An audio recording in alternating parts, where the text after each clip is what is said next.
주제설교 5번째, 죄의 결과는 무엇인가? 라는 것을 주제로 하여서 오늘은 계시록 21장 8절 말씀을 시작으로 말씀을 나눠가도록 하겠습니다. 우리 한번 같이 읽도록 하겠습니다. 8절입니다. 시작. 그러나 두려워하는 자들과 믿지 아니하는 자들과 흉악한 자들과 살인자들과 음행하는 자들과 점술가들과 우상 숭배의 자들과 거짓말하는 모든 자들은 불과 유황으로 타는 못에 던져지리니 이것이 둘째 사망이라. 아멘. 자, 오늘은 이 말씀을 시작으로 하여서 이 죄의 결과가 무엇인지 성경에서 우리에게 깨닫게 하시는 죄의 결과 3가지를 우리가 나누도록 하겠습니다. 여러분, 한 주간 지난 주일 말씀으로 하나님께서 여러분에게 이 죄가 무엇인지, 그 죄의 정체가 무엇인지, 왜 우리 인생이 이렇게 비참함에 처해 있고 망가져 있는지 그 죄의 근원에 대해서 여러분 듣게 되셨는데, 여러분 그 말씀과 한 주간 씨름해 보셨습니까? 이 말씀을 갖고 씨름해 보신 분들이 계실 것이고, 전혀 그렇지 않고 지난 주일 말씀을 들음으로 성경책을 덮으신 후에 단 한 번도 씨름해 보지 않으신 분들은 오늘 분명히 하나님 앞에서 진실된 마음으로 내가 참으로 이 죄의 문제가 해결되어 있는가를 돌아보셔야 됩니다. 우리 모든 성도님들께 다시 한번 권면을 드립니다. 여러분, 서로에게 이렇게 진실된 권면으로 이렇게 얘기해 주시면 감사하겠습니다. 하나님 앞에 진실합시다. 하나님 앞에 진실하시기 바랍니다. 하나님은 거룩하시고 거짓이 없으시고 참으로 우리 가운데 모든 것을 다 보시는 분이세요. 하나님 앞에 참 구원의 감격을 누리는 분들이 계시고, 교회 안에는 또 그렇지 못한 분들이 있을 수 있습니다. 또 교회 안에서 예수님을 믿고 삶의 변화가 일어나는 분들이 있고, 그렇지 않은 분들도 있습니다. 그 차이는 어디서 올까요? 바로 이 죄의 문제가 정말로 해결되었는가, 그렇지 않냐의 차이라고 해도 과언이 아닙니다.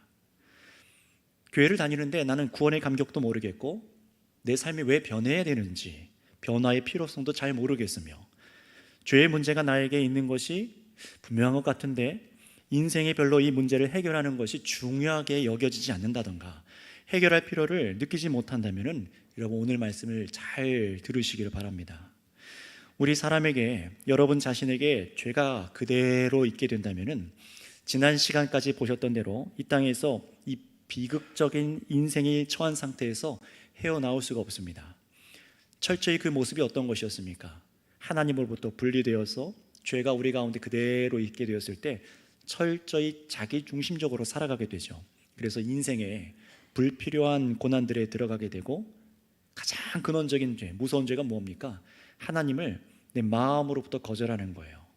우리를 창조하시고 만드시고 다스리시고 사랑하시는 그 하나님을 내 마음으로부터 거절하여서 하나님과 원수되어 있는 겁니다.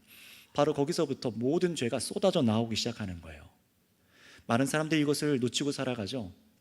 내 안에 죄의 문제들을 깨달아서 이거 해결해 봐야지, 내년에는 이거 해봐야지, 내가 남편과 아내의 관계 속에서 내가 이렇게 바꿔봐야지, 내 자녀와 부모님과의 관계 속에서 세상에서 내가 이제는 걔가 선선해봐야지, 이런 생각들을 많이 합니다.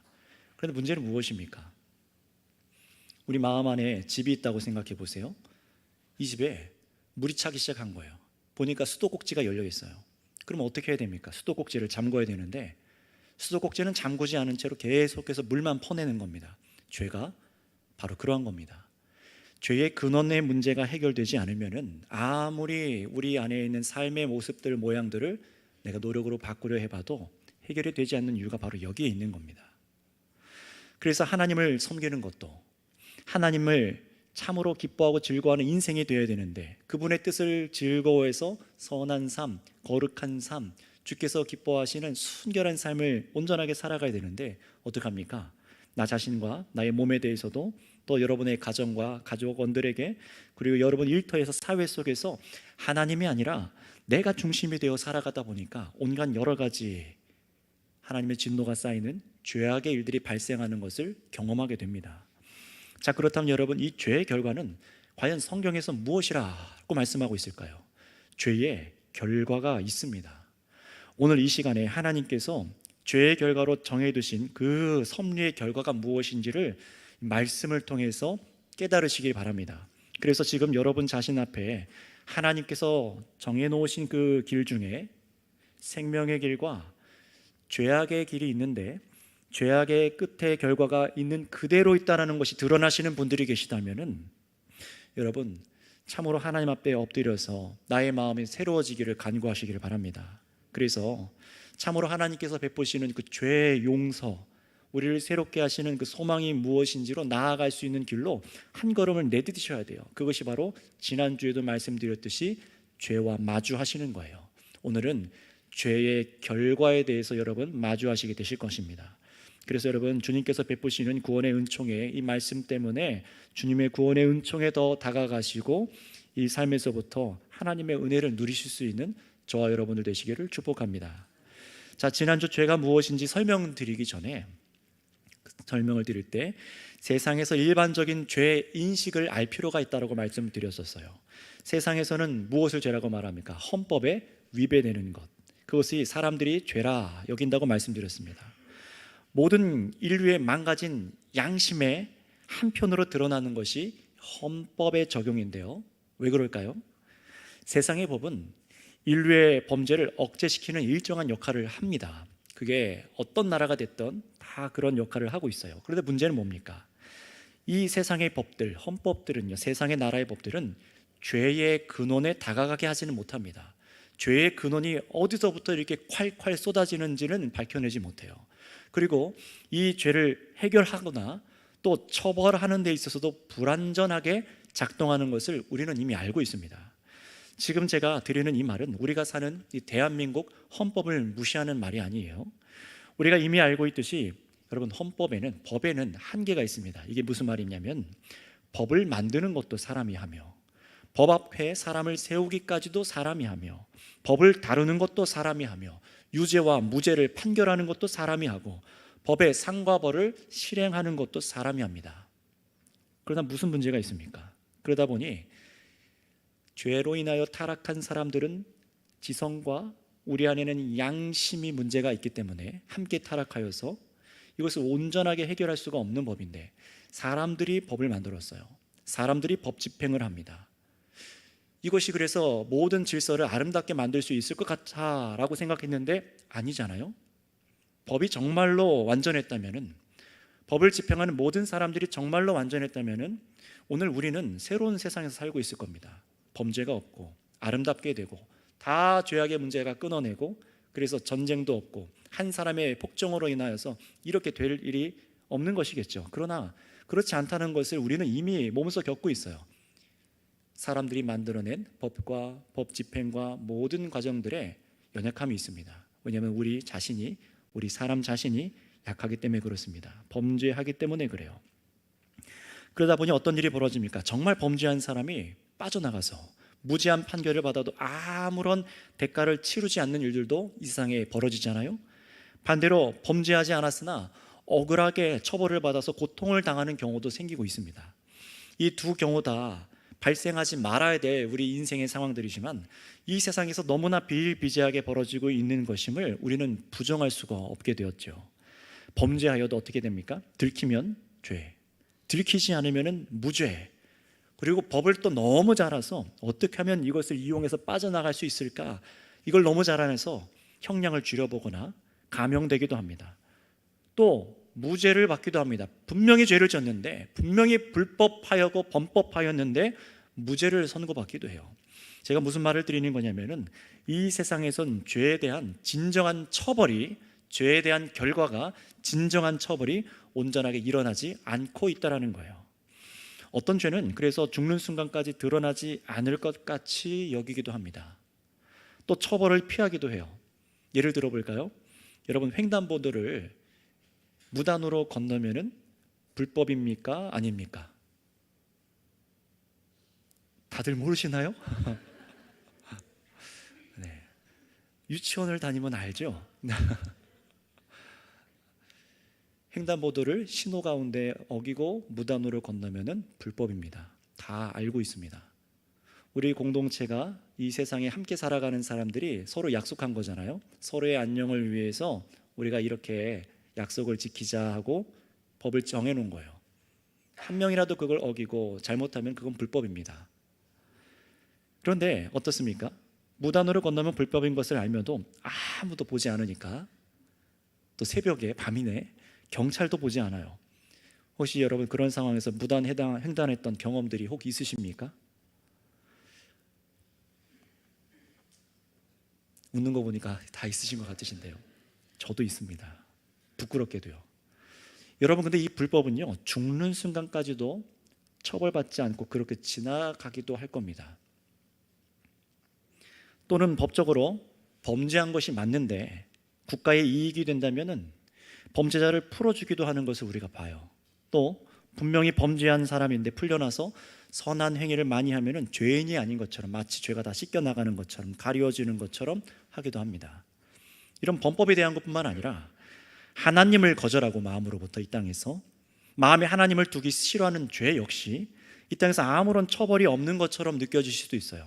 하나님을 모욕하고 하나님에 대해서 거절하고 믿는 성도들을 핍박하고 성경책을 찢어버리고 그런 일들, 아무런 죄가 없는 것 같아 보이죠?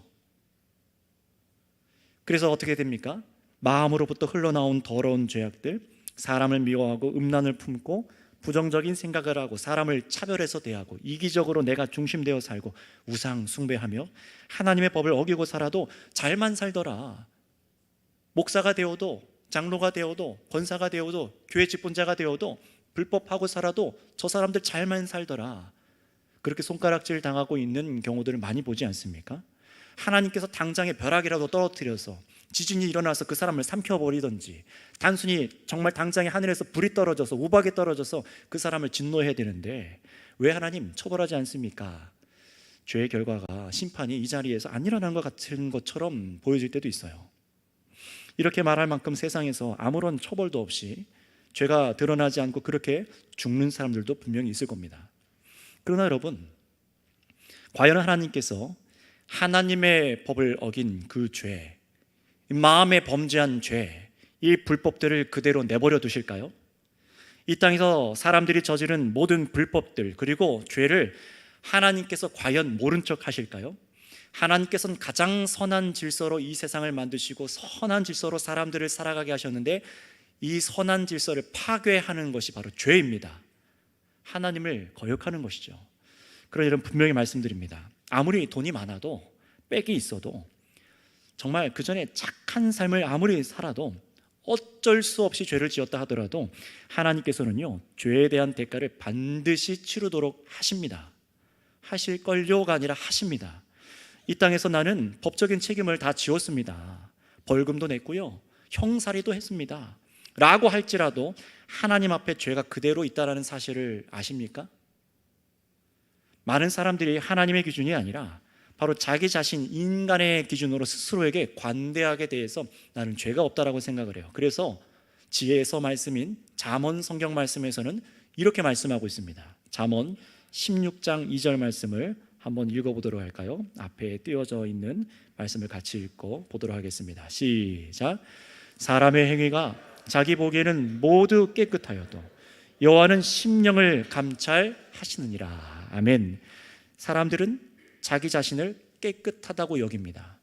죄로 망가진 사람들은 양심이 망가져서 자기 자신을 깨끗하게 여겨요. 그래서 나는 이런 의도로 한 게 아니라 선한 의도로 했는데 사람들이 분노하고 분개하고 나한테 손가락질을 할 때가 있어요. 왜 그렇습니까?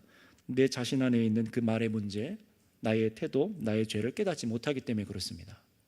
그런데 우리는 자기 스스로를 괜찮은 사람이라고 여긴다는 거예요. 이게 바로 죄인의 특성이죠.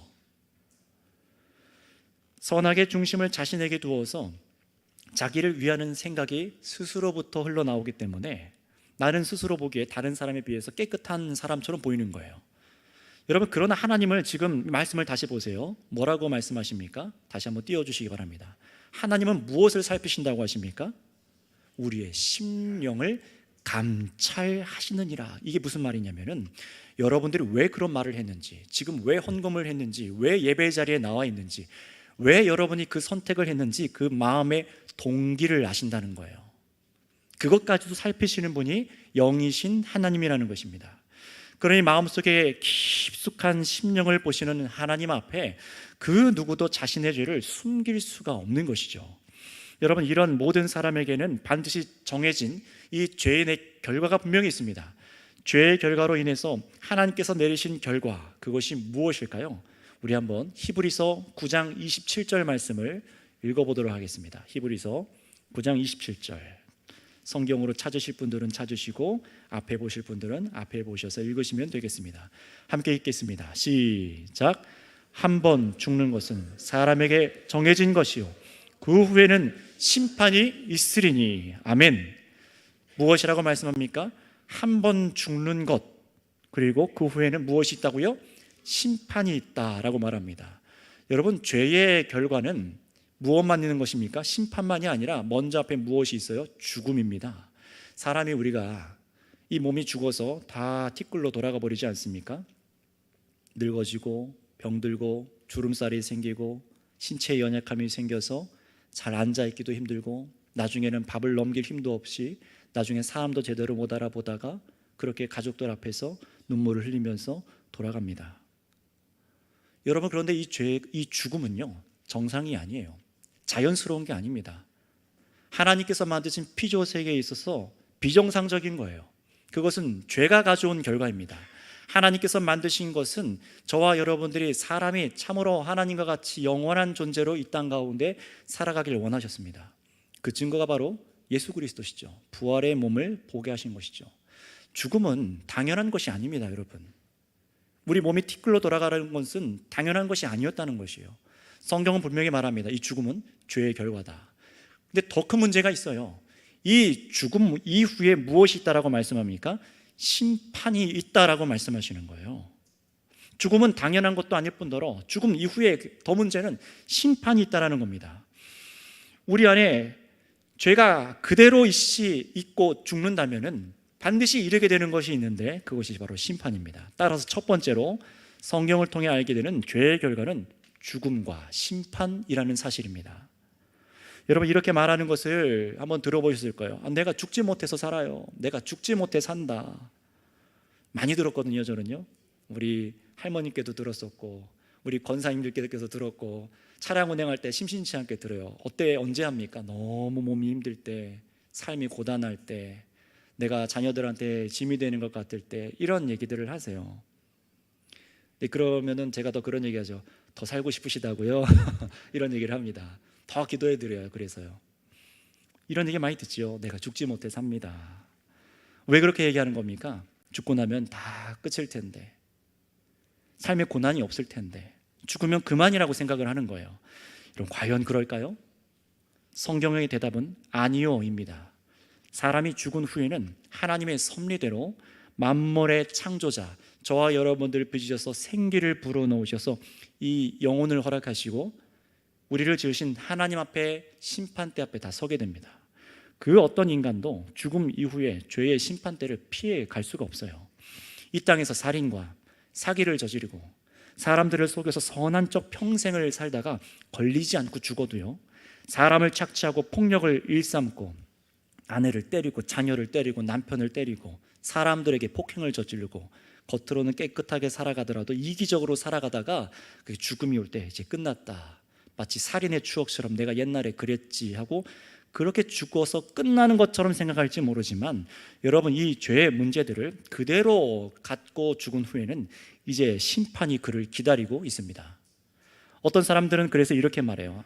아니, 내가 살다가 자유롭게 내 마음대로 살다가 죽는 것이지, 그렇게 죽으면 그만이지, 이렇게 생각을 해요. 여러분, 그렇게 생각하는 우리에게 성경은 이렇게 말씀합니다. 자기 마음대로 살다가 죽으면 끝이라고 생각하는 자들에게 전도서 11장 9절 말씀은 이렇게 말씀합니다. 한번 제가 읽어드리도록 하겠습니다. 앞에 있는 성경 말씀을 같이 보시면 되겠습니다. 청년이여, 내 어린 때를 즐거워하며 내 청년의 날들을 마음에 기뻐하여 마음에 원하는 길들과 내 눈에 보이는 대로 행하라. 그러나 하나님이 이 모든 일로 말미암아 너를 심판하실 줄 알라. 아멘. 여러분, 마음에 원하는 대로 다 행하고 눈으로 보고 싶은 것을 보라고 말씀하십니다. 그것은 자유지요. 하지만 그 결과로 어떠한 죄악들을 바라보고 그대로 행하고 품는 것들을 통하여서 반드시 그 행위를 심판하실 것이라고 말씀하십니다. 다시 말하면 여러분, 자유라는 것이 무엇입니까? 자유란 무질서하게 내가 원하는 대로 하나님의 법을 벗어나서 그냥 무분별하게 살아가는 것이 자유가 아니라 하나님께서 정하신 선하신 질서의 뜻 안에서 질서 있게 살아가는 것이 자유라는 것을 기억하시기 바랍니다. 방종은 결코 자유가 아니에요. 그러니 내가 선악의 기준이 되어서 죄악을 멀리하지도 않고 우리가 보는 것, 안목의 정욕이죠. 학생들, 청년들은 요새 굉장히 거기에 빠져 살죠. 스마트폰을 놓지 않잖아요. 음란한 것들과 화려한 것들과 사치하는 것들과 다른 사람에게 복수하는 것들과 거기서 쾌락을 얻어요. 근데 이것은 젊은 세대들만의 문제가 아닌 것 같습니다. 눈으로 보는 음란을 짓는 것, 다른 사람을 보고 음란의 마음을 품는 것 등등 여러 가지 얼마나 많습니까? 다른 사람을 시기하고 우리 교회 형제자매가 사업이 잘 되고 좋은 일이 일어나고 자녀가 좋은 학교 갔다 하면 같이 기뻐해 주는 게 아니라 뒤돌아서 말은 안 하겠습니다. 여러분, 이런 것들을 생각해 보세요. 이런 죄악들을 멀리하지 않고 이거 죄다라는 것을 인식하지 않고 살아가고 그대로 간다면요, 하나님께서는 바로 그것을 죄의 결과로 심판하시겠다라고 말씀하시는 겁니다. 응당한 심판이라는 거예요. 그래서 성경에 특별히 전도서 말씀 조금 더 뒤에 가서 12장 14절에 보시면은 하나님께서는요, 심판하시는 두 종류의 일이 있습니다. 어떤 것인지 12장 14절은 한번 앞에 같이 읽어보도록 할까요? 시작. 하나님은 모든 행위와 모든 은밀한 일을 선악간에 심판하시리라. 아멘. 모든 행위예요. 모든 일. 이 모든 저와 여러분들에게 해당되는 말씀 아닙니까? 우리는 말씀에 따라 누구도 피할 수 없는 심판대에서 서서 죄인의 판결을 받게 됩니다. 죄가 그대로 있다면요, 아무리 숨겨도 이 땅에서 몰래 숨겨서 죽으면 그만일 줄 알았는데 죄가 해결되지 않는다면 숨기고 있는 것 같지만 전능하신 하나님 앞에서는 숨길 수가 없으니 심판과 심판의 결과를 피해갈 자가 없다라는 겁니다. 따라서 두 번째로 여러분, 이 육신의 죽음 이후에 죄에 대한 심판의 결과가 무엇인지 우리 로마서 6장 23절을 다 같이 읽어보고 이 두 번째 결과가 무엇인지를 알도록 하겠습니다. 로마서 6장 23절 말씀을 함께 보겠습니다. 같이 읽어보겠습니다. 시작. 죄의 삭은 사망이요 하나님의 은사는 그리스도 예수 우리 주 안에 있는 영생이니라. 아멘. 지금 두 가지가 대비되고 있죠. 죄의 삭은 무엇이라고요? 사망이다. 그런데 사망과 반대되는 것은 무엇이에요? 우리 주 안에 있는 영생이니라 라고 말해요. 그럼 여러분, 이 사망을 잘 생각해 보세요. 영원한 삶, 영원한 생명이 예수님 안에서 얻는 우리의 복입니다. 그런데 반대로 이 죄의 대가는 사망이라고 말해요. 이 사망이 무엇일까요? 이 사망은요, 영원한 사망을 의미해요. 이것이 무엇인지 이제 설명을 좀 드리도록 하겠습니다. 우리가 짓는 죄는 사람에게 짓는 것 같지만 사실은 사람뿐만 아니라 하나님께 짓고 있어요.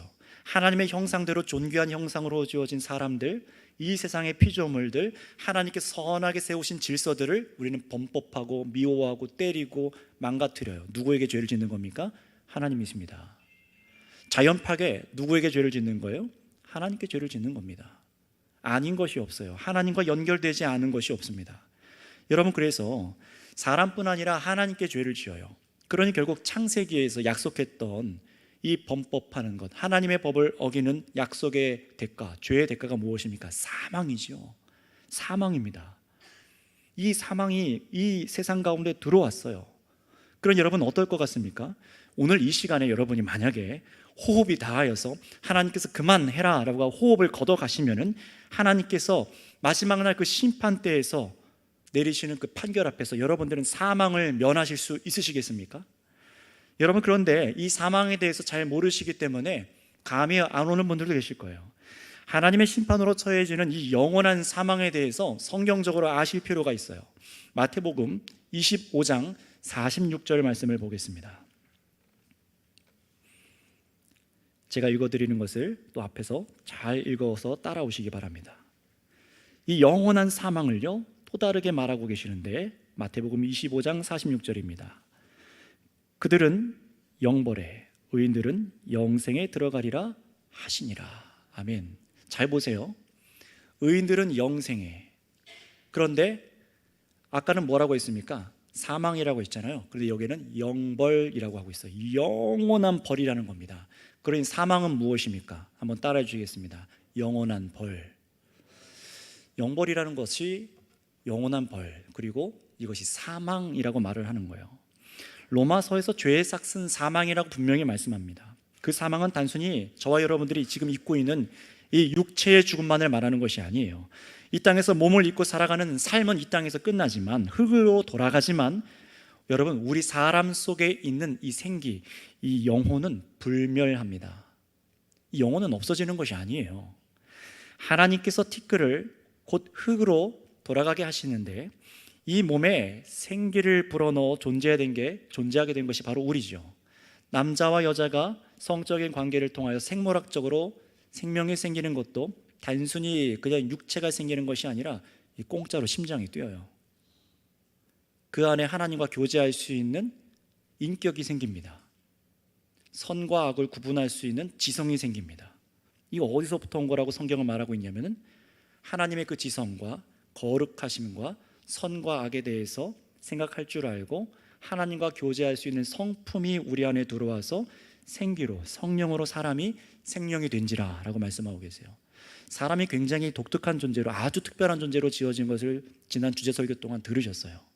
그런데 보세요, 이 영혼은요, 우리가 죽는다고 해서 사라지는 것이 아닙니다. 우리 사람 속에 있는 영혼은 불멸합니다. 이 말은 무슨 말이냐면은 몸이 죽는 첫 번째 사망, 성경에서 그렇게 표현해요. 첫 번째 사망 이후에도 사람의 영혼은 사라지거나 무로 돌아가 버리지 않는다는 거예요. 또는 불교에서 말하는 윤회 사상처럼 그 사람이 어떻게 공덕을 쌓았냐에 따라서 사람으로, 짐승으로, 어떤 물건으로, 그런 얘기가 아닙니다. 그래서 문제가 있는 거예요. 이 땅에 다시 와서 다시 기회를 얻는 것, 그런 것이 없다라는 겁니다. 영혼이 불멸하는데 무엇이 있다고요? 심판이 있다라는 것이 문제예요. 이 땅에서 죄 짓고 악하게 살고 온통 돈에 마음을 빼앗기고 돈으로 사람을 판단하고 음란과 무자비함과 미워함과 악한 말과 생각들, 모든 그 죄가 하나님을 이 마음으로부터 미워해서 하나님께서 죄라고 말씀하시는 그 삶, 불의한 삶을 다 이렇게 살게 되면 끝날 줄 알았는데 그게 아니라는 거예요. 아무런 처벌도 없이, 고통도 없이, 괴로움도 없이 죽음은 끝날 줄 알았으나 성경은 분명히 밝히고 계십니다. 죽음 이후에는 반드시 하나님의 심판이 있고 죽음 이후에 인간이 겪는 또 다른 사망이 있다라고 말씀합니다. 그 사망을 둘째 사망이라고 성경은 표현하는데 그것을 바로 영벌이라고 말합니다. 우리 몸이 죽는 것 같이 다시 죽는다는 말이 아니에요. 영원한 벌이라는 성경적인 표현으로 죄인들이 처하게 될 무서운 상태를 말하고 있는 겁니다. 이 땅에서 겪어볼 수 없는 무서운 상태를 처하는 것을 말하는 거예요. 그래서 요한복음 5장 29절 말씀을 우리가 다 함께 찾아서 읽어봤으면 좋겠습니다. 이 본문은 중요한 구절이기 때문에 성경책으로 또 앞으로 보셔서 꼭 체크해 놓으시고 보셨으면 좋겠어요.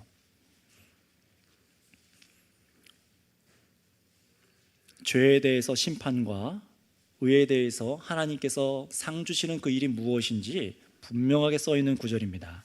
오늘 여기 예배 드리시는 분들 이 말씀을 잘 기억하기를 원하면서 5장 29절 다 같이 읽겠습니다. 시작. 선한 일을 행하는 자는 생명의 부활로, 악한 일을 행하는 자는 심판의 부활로 나오리라.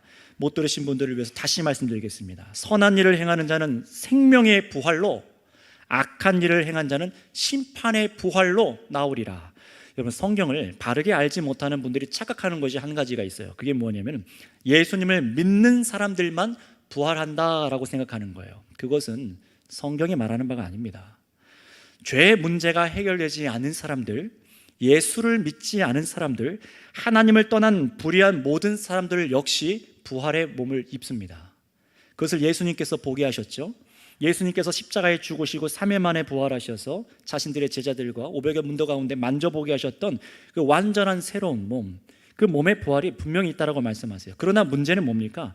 죄가 해결되지 않은 사람들이 겪게 되는 부활이라는 거예요. 땅에서 하나님을 거절한 마음과 그런 삶을 살아서 죄로 인해 온통 망가진 삶을 이 땅에서 살지 않습니까? 여러분, 하나님을 떠나서 살아가는 이 땅의 삶을 보세요. 죄가 그대로 있는 상태의 삶을 보세요. 하나님께서 주시는 안식도 모르고 살아갑니다. 내일에 대한 염려와 근심이 투성입니다. 진정으로 하나님께서 주시는 마음의 평안과 위로가 없어요. 그러니 하나님께서 원하시는 질서 속에서 교제하는 기쁨도 누려보지 못하고 비참함 가운데 죽음을 두려워하다가 온갖 범죄하다가 그렇게 숨을 멎습니다. 그런데 이 고난이 지금 이 세상에서 끝나면 좋겠지만 그렇지 않다라는 거예요. 역사의 끝에, 이 세상 역사의 끝에 하나님의 심판대 앞에 범죄한 영혼은 부활의 몸을 입고 부활하지만 심판의 부활로 다시 나타난다라는 겁니다. 그 결과가 무엇이겠습니까? 그 심판으로 인해 영원한 죄에 대한 형벌이 기다리고 있음을 성경은 말씀하고 있습니다. 그래서 요한계시록 20장 11절에서 15절 말씀을 한번 제가 읽어드릴 테니까 여러분들 앞을 보시고 잘 들어보시기 바랍니다. 또 내가 크고 흰 보좌와 그 위에 앉으신 이를 보니 땅과 하늘이 그 앞에서 피하여 간데 없더라. 또 내가 보니 죽은 자들이 큰 자나 작은 자나 그 보좌 앞에 서 있는데 책들이 펴 있고 또 다른 책이 펴졌으니 곧 생명책이라. 죽은 자들이 자기의 행위를 따라 책들에 기록된 대로 심판을 받으니 바다가 그 가운데서 죽은 자들을 내주고 또 사망과 음부도 그 가운데서 죽은 자들을 내주매 각 사람이 자기의 행위대로 심판을 받고 사망과 음부도 불못에 던져지니 이것은 둘째 사망 곧 불못이라. 누구든지 생명책에 기록되지 못한 자는 불못에 던져지리라. 아멘. 수요일 날 요한계시록 강의를 쭉 들어오셨던 분들은 이 말씀을 아실 겁니다. 지금 1년하고도 3개월 가까이 요한계시록을 진행하고 있는데 이제 얼마 안 남았죠. 이 말씀들을 한번 보세요. 12절을 보실까요? 12절을 한번 띄워주세요. 12절에 보시면은 분명하게 뭐라고 말씀합니까?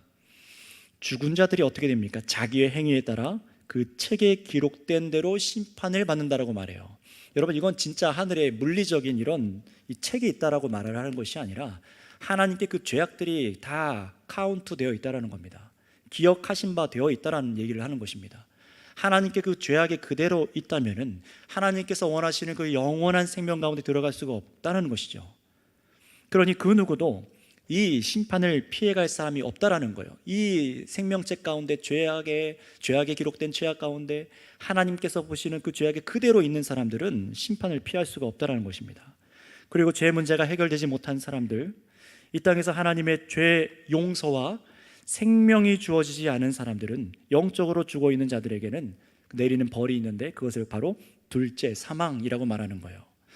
죽은 자는요, 여지없이 이 땅에서 죄악의 행위대로 하나님의 공의의 심판을 받습니다. 하나님 앞에 여러분의 죄악이 하나, 둘, 셋 카운트되고 있다는 것을 그러니 우리는 간과해서는 안 되는 거예요. 그렇다면 여러분의 이름은 이 계시록에서 말하는 생명책에 기록되어 있을까요? 죄가 용서받고 깨끗함을 받아서 죄사함을 받아서 과거와 현재와 미래에 여러분들이 앞으로도 지을 죄 그 모든 죄들이 용서받고 이 죄악의 근원이 용서받은 그 하나님의 백성으로 생명책에 기록되어 있겠습니까? 마지막 그날 새 날이 시작될 때에, 새 하늘과 새 땅으로 이 세상이 변모하게 될 때에 예수님께서 이 세상의 거룩한 백성들에게 임재하셔서 영원히 성도들과 함께 하실 것이에요. 그리고 성도는 우리가 이 땅에서 볼 수 없었던 그 영광의 하나님의 얼굴을 뵈며 영원히 죽음도 죄악도 고통도 아픔도 없이 살아가는 그야말로 천국의 삶을 살아가게 될 것입니다. 그러나 그 생명책에 기록되지 못한 사람들은 어떻게 된다고 밝힙니까? 말씀에 그들은 불못에 던져진다라고 표현을 하고 있어요. 죽음이 끝인 줄 알았는데 죽음 후에도 위로가 없는 것을 말하는 겁니다. 하나님과 단절되어서 얼마나 이 땅 가운데 여러 가지 죄 문제가 생겨요. 그런데 불못에 던져진다는 말은 무엇이냐면은 죽어서 다시는 하나님과의 관계를 회복할 수 있는 기회가 영영 없다라는 것입니다. 하나님과의 관계가 단절되어서 다시는 하나님께 나아갈 수도 없고 부활의 몸을 입고 있기 때문에 죽지도 못하고 영원히 고통당하여서 하나님께 위로도 받지 못하고 영원한 형벌 가운데 살아가게 된다는 거예요. 여러분, 죄가 그대로 있는 사람은 반드시 죄의 대가, 혹독한 대가를 치르게 되는 것이 성경의 약속입니다. 그래서 요한계시록 21장 8절 말씀, 오늘 우리 읽은 본문에는 이렇게 말씀하고 있어요. 두려워하는 자들과 믿지 아니하는 자들과 흉악한 자들과 살인자들과 음행하는 자들과 점술가들과 우상 숭배자들과 거짓말하는 모든 자들은 불과 유황으로 타는 못에 던져지리니 이것이 둘째 사망이라. 아멘. 여러분 어떻습니까? 이 자리에 계신 분들은, 저와 여러분들은 어떻습니까? 혹시 여러분 이 말씀에 둘째 사망을 향해서 마치 브레이크가 없이 고장난 채로 달리는 폭주기관차처럼 영원한 형벌로 달려가고 있는 분은 없으십니까? 불과 유황으로 타는 못에 던져지리니 곧 둘째 사망이라. 이것을 성경의 표현으로 지옥에 던져진다라는 표현을 하는 거예요. 이 세상은 가고 새롭게 오는 세상에서 의인들과는 완전히 단절된 곳에서 격리되어서 하나님의 위로와 안식은 경험해 보지 못하고 완전히 제외되는 거예요. 죽지 않는 마귀 사탄, 영이라서 죽지 않는 마귀 사탄과 귀신들이 들어갈 지옥 형벌에 범죄한 영혼들, 그 사람들도 부활하여서 영원히 고통당하는 것입니다. 그렇다면 여러분, 이런 지옥은 과연 어떤 곳일까요? 성경에서 지옥에 대해서 몇 군데 말씀하는 곳이 있는데, 마가복음 9장 43절에서 49절 말씀을 제가 또 읽어드릴 테니까 잘 들으시고 눈으로 따라오시길 바랍니다. 만일 내 손이 너를 범죄하게 하거든 찍어버리라. 장애인으로 영생에 들어가는 것이 두 손을 가지고 지옥 곧 꺼지지 않는 불에 들어가는 것보다 나으니라. 만일 내 발이 너를 범죄하게 하거든 찍어버리라. 다리 저는 자로 영생에 들어가는 것이 두 발을 가지고 지옥에 던져지는 것보다 나으니라. 만일 내 눈이 너를 범죄하게 하거든 빼버리라. 한 눈으로 하나님의 나라에 들어가는 것이 두 눈을 가지고 지옥에 던져지는 것보다 나으니라. 거기에서는 구더기도 죽지 않고 불도 꺼지지 아니하느니라. 사람마다 불러서 소금 치듯 함을 받으리라. 아멘. 우리가 다 이 지옥에 대해서 성경이 표현하는 것만큼만 알 수밖에 없지만, 지옥의 특징을 성자 예수님, 하나님이신 예수님께서 이렇게 설명하고 계십니다. 48절에 보시면은요, 구더기도 죽지 않고 태워도 불이 꺼지지 않는 곳이라고 말합니다.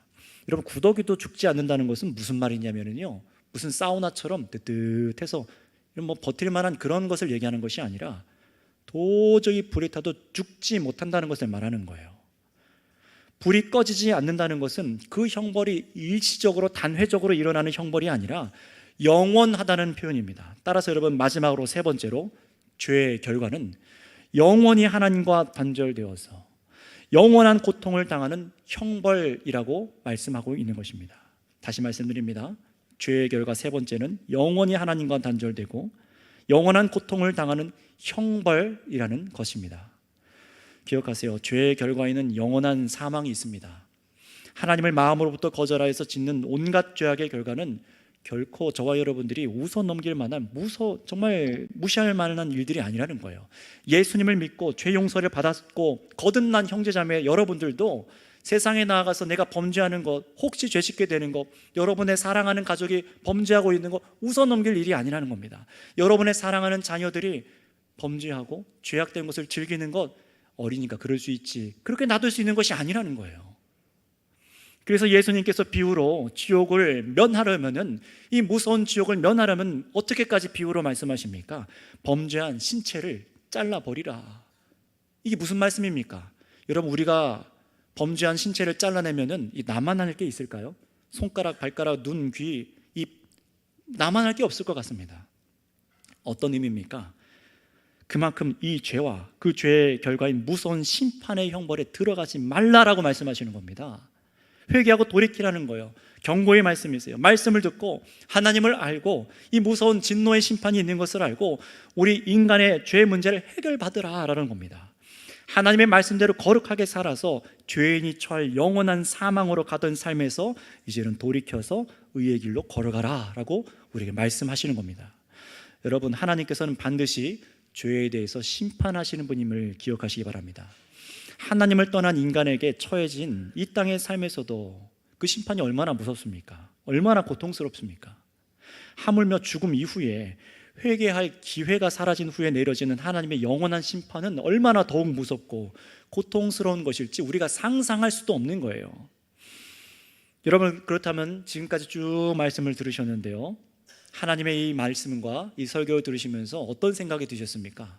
혹시 그럴 리 없습니다. 하나님이 그럴 리가 없습니다. 사랑의 하나님이, 우리를 사랑하시는 하나님이 이렇게 진노하시고 심판하시고 영원하고 끔찍한 그 지옥 불못에다가 자신이 창조한 피조물을 던져 넣으신다니요, 나는 그런 신은 인정하지 않겠습니다.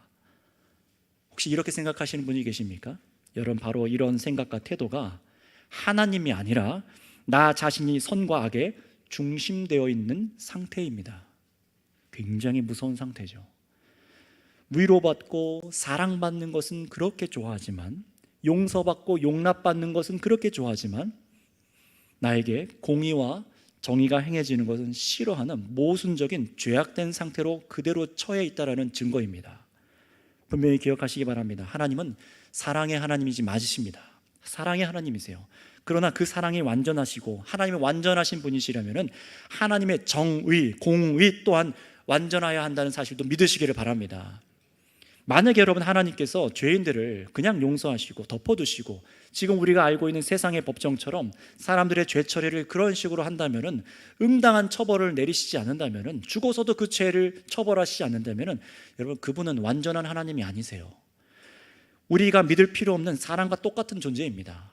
여러분, 하지만 하나님은 완전한 사랑이심과 완전한 공의로 다스리시는 유일한 하나님이심을 성경을 통해 깨달으시기 바랍니다. 유일한 선한 질서이시며 인생과 다르셔서 이 세상만 아니라 오는 세상에서도 유일한 하나님이시고 죄를 미워하시고 의인을 기뻐하시는 분이신 것을 믿으시기를 바랍니다. 그러니 여러분, 오늘 이 말씀을 듣고 여러분 마음속에 그대로 있는 죄를 내버려 두고 계신 분들, 죄를 범죄하는 것을 전혀 두려움 없이 똑같이 범죄하고 계신 분들이 계시다면 하나님의 자비하심 앞에 정말 간곡하게 여러분에게 부탁하고 권고를 드립니다. 말씀을 믿고 기도하세요. 오늘 말씀을 믿고 기도해 보세요. 그래서 하나님께서 주시는 은혜로 딱딱하게 굳어져서 이게 죄인지도 모르고 범죄하여도 두려워하지 않고 무서워하지 않는 이 딱딱하게 굳어진 이 마음을 하나님 만져주시옵소서. 내가 도대체 어떻게 된 사람입니까? 나의 마음은 정말로 선한 사람으로 거듭난 사람이 맞습니까? 여러분, 그래서 심판하신 하나님의 변하심이 없는 말씀 때문에 참으로 두려워할 줄 알고 나의 심령이 두려워 떨며 이 죄를 어찌할꼬라는 이 고백이, 이 마음이 여러분 하나님의 만지심 때문에 있으시길 바랍니다. 그래서 잠궈지지 않는 수도꼭지처럼 콸콸 쏟아져 나오는 죄악의 근원이 그대로 있으며 이 죄가 얼마나 하나님의 무서운 진노를 쌓고 있는지 이제는 이 자리에서 직시하셔야 돼요. 그리고 성도 여러분, 이렇게 죄의 문제가 아직 해결되지 않은 분들은 이 씨름을 꼭 하시길 바라고요, 한 주 동안. 그리고 성도님들께도 말씀드립니다. 죄악과 문제가 해결돼서 내가 거듭난 성도가 확실하고 내가 예수 그리스도 때문에 중생하고 참으로 죄가 없다라고 믿고 계시는 성도님들께서는 여러분 생각해 보셔야 돼요. 내 죄가 정말 내가 죄를 두려워하지 않고 범죄하고 있는 것은 없는지, 정말 내가 죄사함을 받은 구원받은 사람인지 말씀을 하나하나 더듬어서 증명해 보이셔야 됩니다. 저와 여러분들이 이 기간 가운데, 사순절 기간 가운데 그러셔야 됩니다. 그래서 여러분들께서 심히 부패한 이 마음의 죄 문제가 해결되셨는지 이 기간 자신을 깊이 들어보시는 이 영적인 작업을 해보세요. 그래서 이 사순절 기간 가운데 참으로 죄 용서와 구원의 은혜가 내 안에 믿음으로 빛나고 있는지를 점검하셔서 주님을 기뻐하시는 여러분 되시기 바랍니다. 여러분, 그러니 설교를 마무리합니다. 여러분, 그러니 이 죄 문제를 이제 어떻게 하시겠습니까?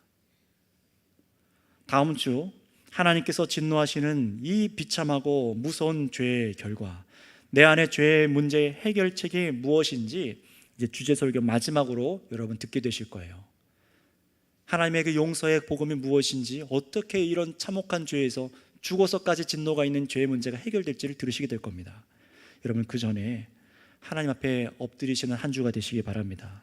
그래서 하나님의 말씀을 가벼이 듣지 마시고 익숙한 얘기로 듣지 마시고 참으로 진리로, 나를 살리는 진리로 하나님께서 베푸신 무한한 죄 용서의 은혜로 깨달으실 수 있는 저와 여러분들이 다 되시기를 바랍니다. 잠깐 기도하겠습니다.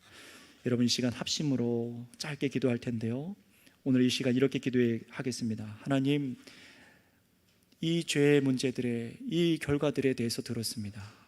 이 말씀들이 깨달아지게 하시고 내 마음에 참으로 죄의 문제를 두려워할 줄 알게 하시고 죄악을 미워하는 심령 되게 하여 주셔서 하나님, 나를 만지셔서 영원히 구속받는 죄의 백성으로 하나님, 저에게 죄 용서받는 은혜를 허락하여 주시옵소서 하고, 이 시간 여러분 자신과 또 사랑하는 형제 자매들을 위하여 이 시간 주여 한번 부르고 기도하겠습니다.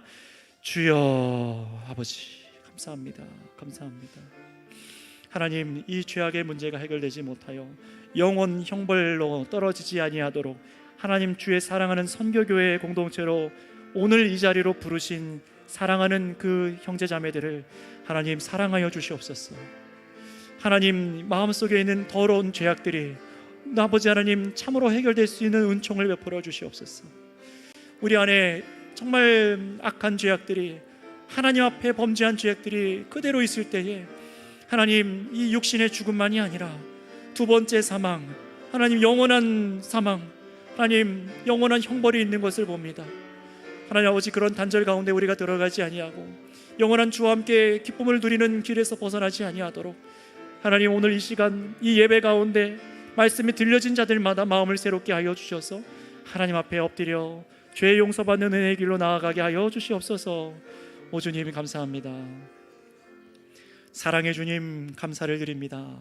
이 인생들을 지으시고 창조하신 주님, 우리가 우리 자신의 죄로 인하여서 범죄하고 타락하여 아버지 하나님을 아프게 해드리고 온통 진노를 쌓고 있는 인생을 살아갔던 저희들을 아무런 대가 없이 부르셔서 하나님, 죄의 용서의 은혜와 둘째 사망, 불못에 던져지는 무서운 형벌을 면하게 하시는 하나님 아버지, 오늘 그 은혜 가운데 있게 하시기 위하여 오늘 이 예배의 자리로 부르신 주님, 오늘 이 말씀을 들은 자마다 심령이 깨어나게 하시고 하나님을 두려워할 줄 알게 하시며 죄악을 미워하는 마음을 허락하여 주셔서 예수 그리스도께 온전히 엎드려 그 구원의 은총을 누릴 수 있는 형제자매들 다 되도록 인도하여 주시옵소서. 감사드리며 우리 구원자, 우리 구주 예수님의 이름으로 기도드렸습니다. 아멘. 다 함께 일어나셔서 찬송가 635장으로